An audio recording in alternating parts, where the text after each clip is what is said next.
back overview of the 2020 NFL Draft Class. I'm going to start with our running back 1, according to PFF's latest position rankings. It's Zach Moss. We should probably throw Lynn Bowden in here, too. Yes. Even though he's not a wide receiver. We're going to throw Lynn Bowden. I thought it was Bowden.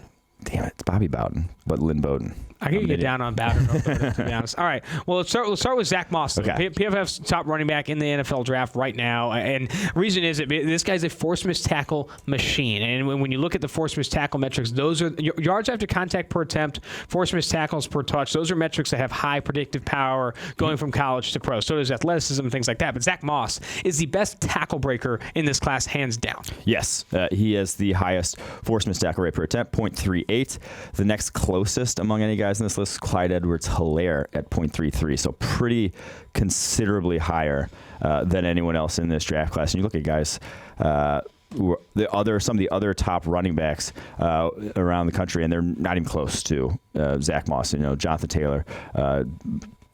Jesus, who are the other ones? DeAndre Swift. I'm just losing it right now. They are not even close in terms of being able to break tackles. Now they do other things well, and we'll touch on them when we get to them. But Zach Moss is just super elusive, and one of the most elusive running backs we've ever graded multiple seasons now, whether it's receiving or as a runner. It comes from a system in Utah where they run a lot of zone stuff. He's very adept at making those reads necessary. So that's why he's running back 1, just because we feel safe about him. Maybe he doesn't have the highest ceiling of these guys, but we feel good about those things translating. Contact balance, power. I mean, this guy brings a lot to the table. And I think he's going to run around a 4.5 something. He's not slow. He's not like David Montgomery or Devin Singletary. He can hit home runs himself. I would agree with that 100%. All right, let's jump to Lynn Bowden. Lynn Bowden Jr. of Kentucky, a guy who played slot receiver a ton, or receiver. I think mostly slot receiver in 2018. Slot. Quarterback goes down this year. Quarterback goes down. They go to their second stringer.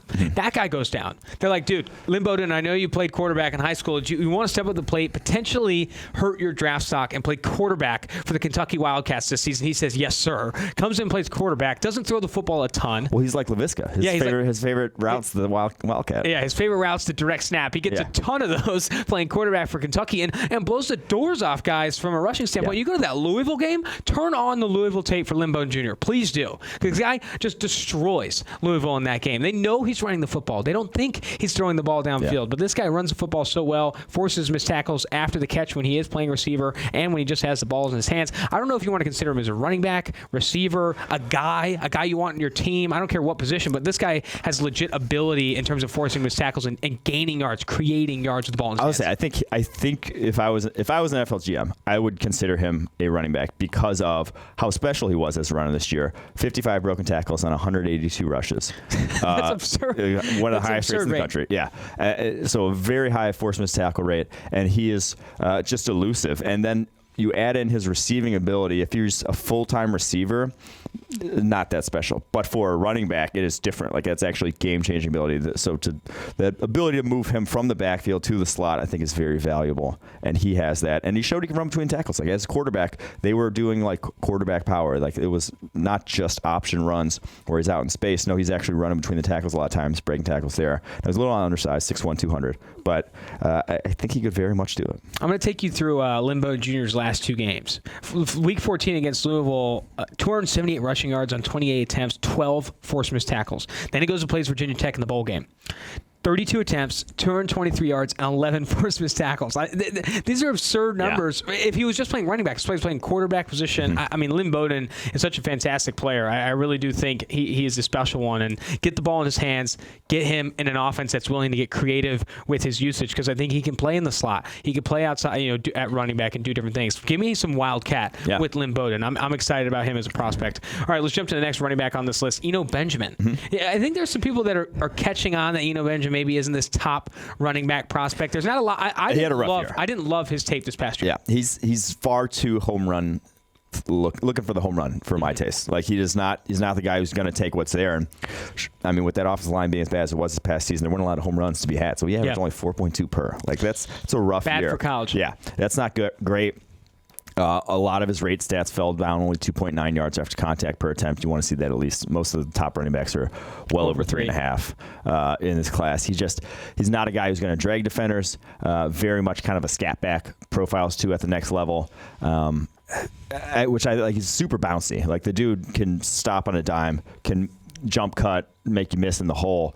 But again, with that running style, just to me is not one that translates well in the NFL. The guys that look for home runs, they're faster in the NFL. The defensive ends track you down in the NFL. It doesn't happen in college, but 280 pounders are running 4.6s tracking you down. So it's not going to be it's not as sweet as it looks there in the NFL. Especially at the running back position, there's so many other guys you can attack, especially on late day 2, day 3. You're looking at running backs that can offer significant value as these kind of change of pace options. And I think Eno Benjamin, compared to some of the others in this class that are going to be available when he's available, I think you pass on him more than you do take him. All right, let's go to J.K. Dobbins of Ohio State. He, from a forced missed tackle perspective, actually had a pretty decent year this past year. 73 total forced missed tackles on 301 carries, averaged 4.01 yards after contact per attempt. That's what you want to see. Yeah, that's what you want to see in the running back there. Over 1,200 yards after contact. Yes, he had 2,000 yards rushing, but over 1,200 yards coming after contact for J.K. Dobbins. I think he's just very good across the board. He's just solid.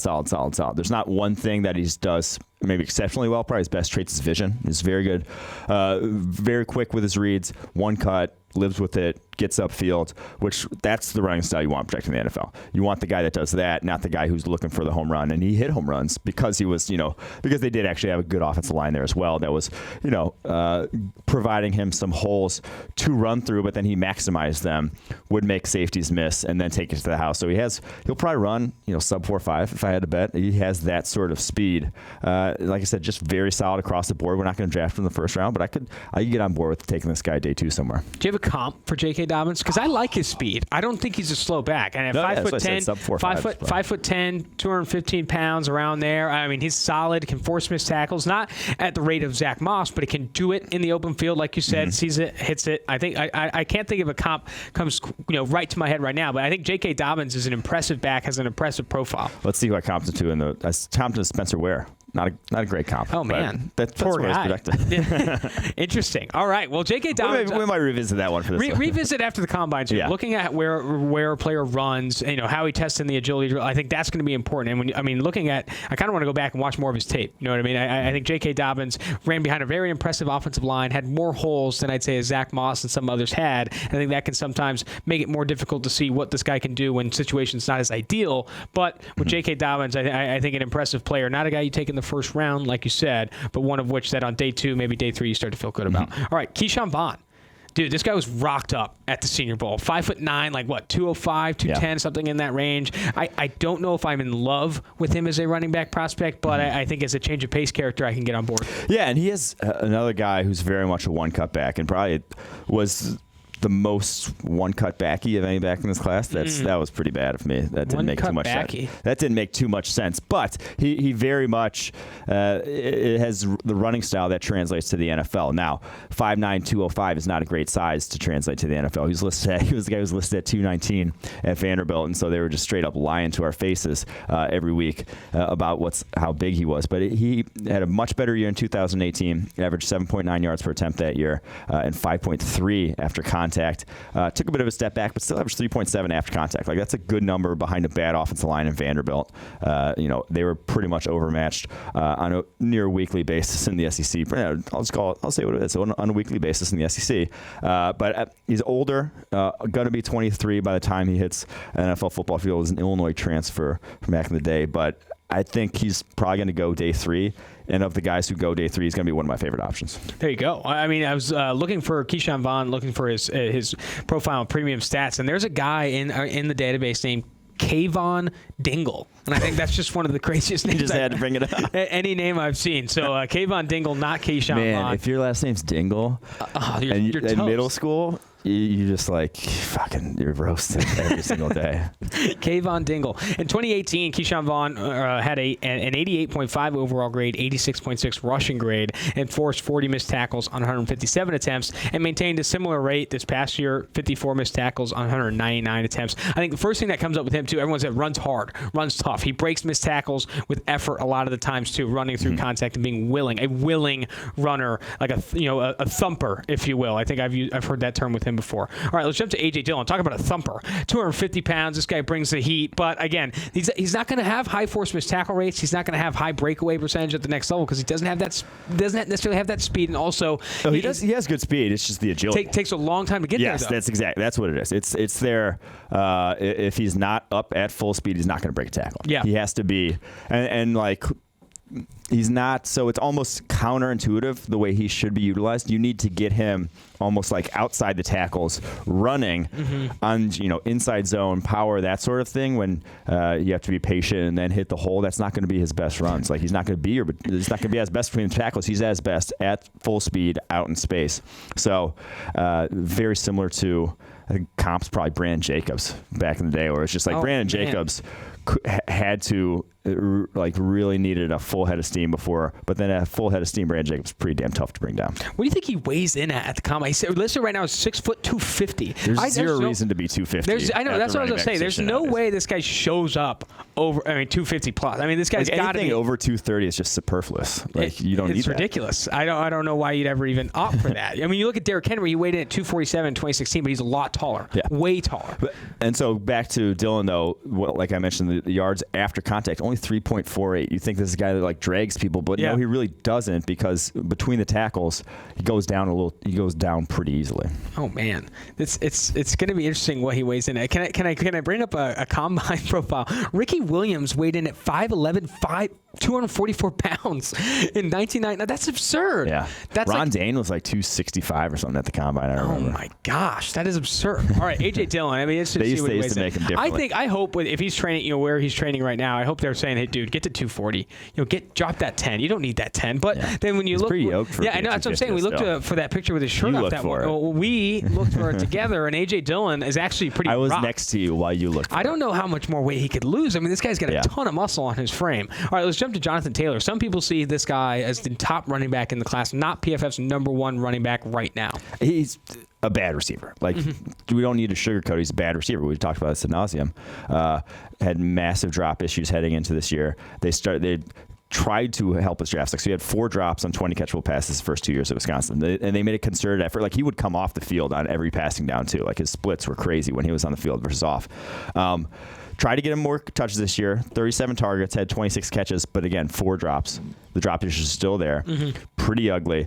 So you're just going to have to live with it. He's not going to be that big of an addition to your passing game, but legit home run speed at 220 plus pounds. Probably going to run 4.4, something around there. He can take it to the house. Great zone vision. His run, Wisconsin system is, multiple tight ends. It's very much a pro style running game that he's behind. Young still. Yes, he has a lot of wear and tear on those tires. 300 plus carries he's averaged over the course of his career every single year. But the dude, he's graded really well. Very much an NFL running back. And he's not on the same tier as Zach Moss from a force missed tackle standpoint, but this guy does have plus force missed tackle ability. And people bounce off him. He has such strong legs. That's how he breaks his tackles. He's kind of like Derrick Henry in that regard. He's a stiff arm, bounce off my legs guy, not make you miss sort of running back out in space. That's never going to be him. He is the between the tackles running back you want if you want a between the tackles running back in this class. All right, let's jump to DeAndre Swift of Georgia, a guy that we've raved about from a receiving standpoint, listed at 5'9", 215 pounds. This past year earned an 80.4 overall grade. Has graded in the 80s every year of his career at Georgia, dating back to 2017. This past season, over 1,200 rushing yards, 40 missed tackles. Not on the rate we'd like to see. You'd like to see if you're carrying the ball 150, 200 times, you need to be in the 60, 70 force missed tackle figures to really get comfortable about that rate. But the guy has good speed, good receiving ability, and you said this on a recent podcast. You said the difference between DeAndre Swift and the LSU running back Clyde Edwards-Hilaire is not significant. And I'm in a situation now where if DeAndre Swift's getting mocked in the first round, top of round 2, there's no way because of Clyde Edwards-Hilaire and what he could do for me on day 2 if I really wanted to force running back. Yeah, they are very similar backs in that they're undersized, but they're probably the 2 of the best receiving backs in this class. Nightmares on angle routes, getting them out of the backfield. You can do a lot with them in the passing game. And Clyde Edwards-Hilaire actually broke more tackle, at a better broken tackle rate, better sort of yards after contact. And he's the next. I think he was more elusive. I think he's more elusive than DeAndre Swift. He was. I just literally just quoted the figure about him being the second most elusive running back in this class. Swift only 0.2 force missed tackles per attempt. That was Clyde Edwards-Hilaire was at 0.3, and obviously if you remember Zach Moss is at 0.38. So that's a big difference, and that hasn't been his game at Georgia. But I do think he's so good in the passing game. You can add so much value in that regard.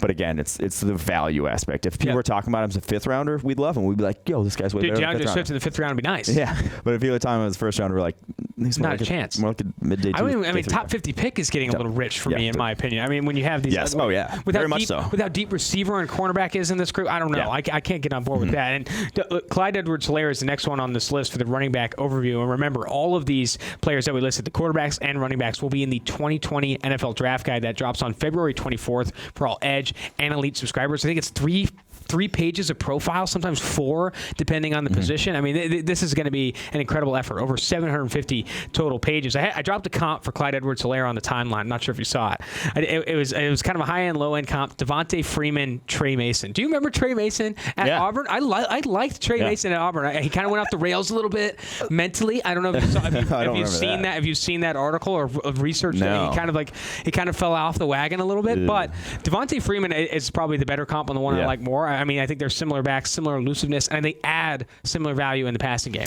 Yeah, I like that. I like the Devontae Freeman comp. That's very. I think he's can add that much value. Like he's very built low to the earth, and those guys are tough to bring down. And you feel better about guys like that. And you like Devin Singletary coming out last year. Yeah, when you're built low to the earth, it's just like. It's tough to tackle guys like that, and they're shifty, and he doesn't have great speed, but he has enough, that he can hit home runs as well. All right, let's run through these next group of running backs here. Javon Leake and Levante Bellamy. Talk to me about these two prospects. Yeah, Javon Leake wasn't even really a starter at Maryland, but he's got better size for the position than a guy like Anthony McFarland, his teammate, who we'll get to a little later here.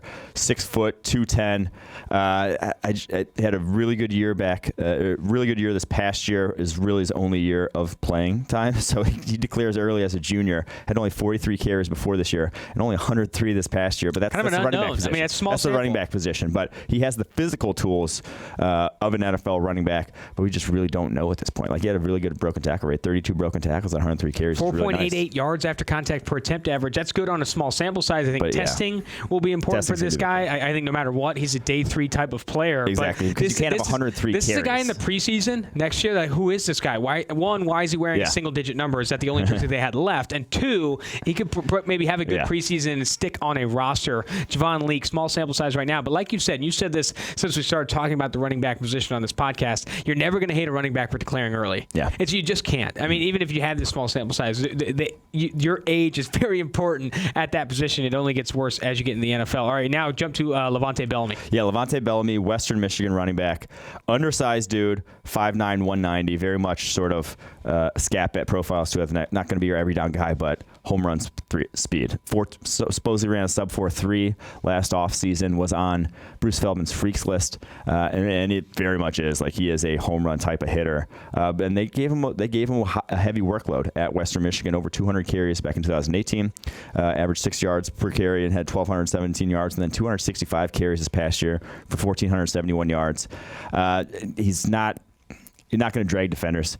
He very much isn't going to break a ton of tackles. Like he's not super agile, but straight line speed plays.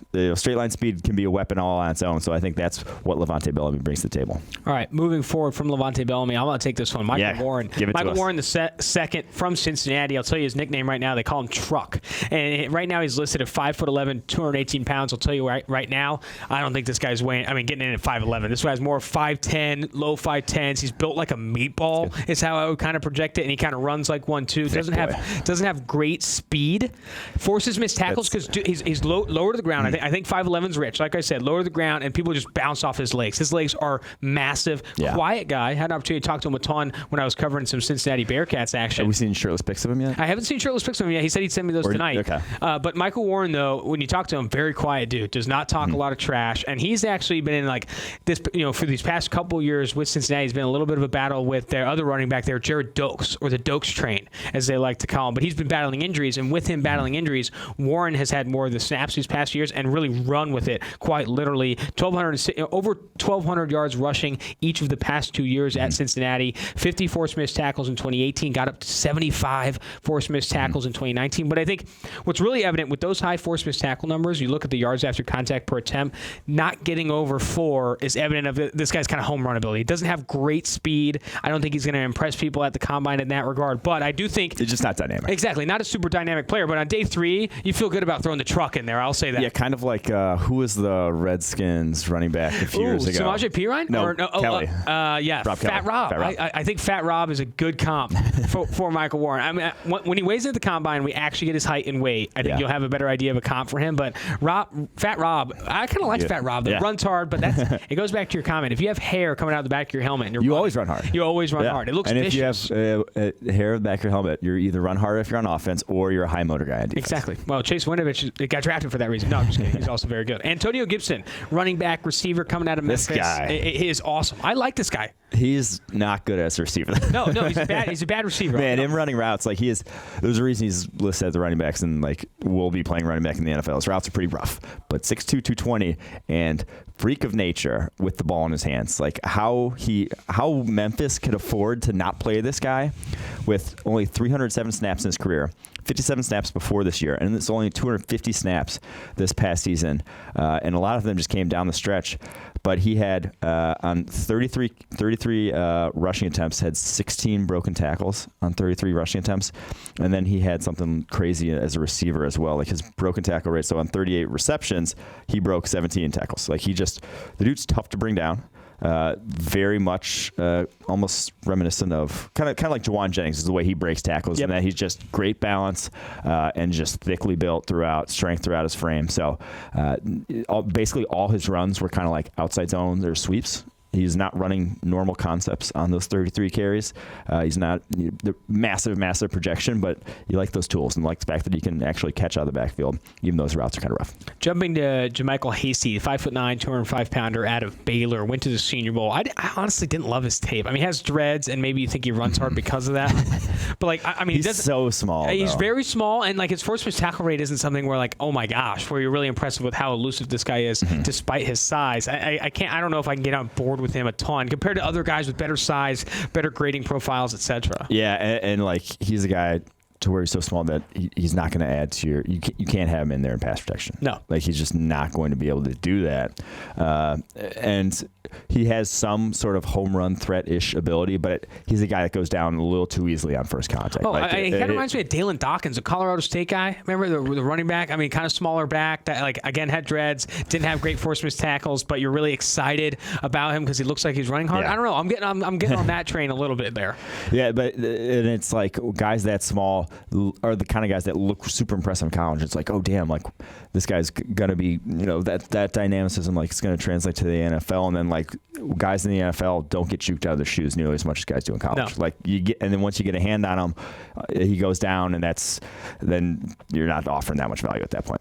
All right, going to LaMichael Perine, running back of Florida, related to Samaje Perine. Who they're very similar. They are very similar, and I didn't like both. I didn't like players. I don't like Samaje Perine. I don't really like LaMichael Perine. I think you look.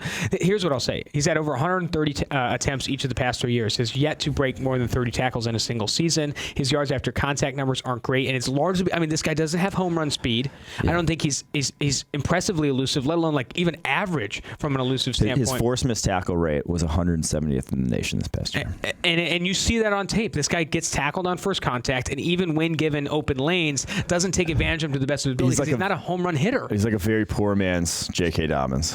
How poor?